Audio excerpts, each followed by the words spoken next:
বিশ্বনবী কাঁদতে কাঁদতে মাথা তুলবেন, বলবেন আল্লাহ দুনিয়াতে সব নবীরা স্পেশাল দোয়া করেছে, আমি করি নাই, এবার আমি আমার স্পেশাল দোয়াটা করতে চাই, আপনি কবুল করবেন কিনা বলেন।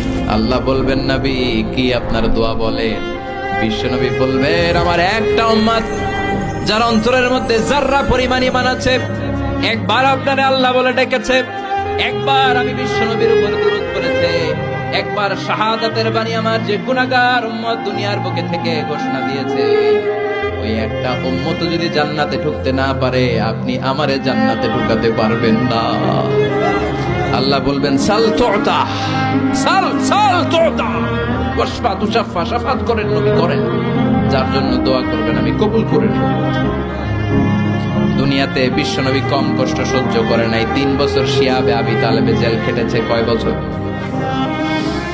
দুর্ভিক্ষের বছরগুলোতে বিশ্বনবীর পেটে দানা পানি ছিল না, কলিজার টুকরা হাসান হুসাইন কই মাছের মতো ছটফট করেছে, জামিনে ক্ষুধার জ্বালায় বেহুশ হয়েছিল। বিশ্বনবী যদি ওই স্পেশাল দোয়াটা করতেন, জান্নাত থেকে খাবারের বস্তা পাঠিয়ে দিত কে?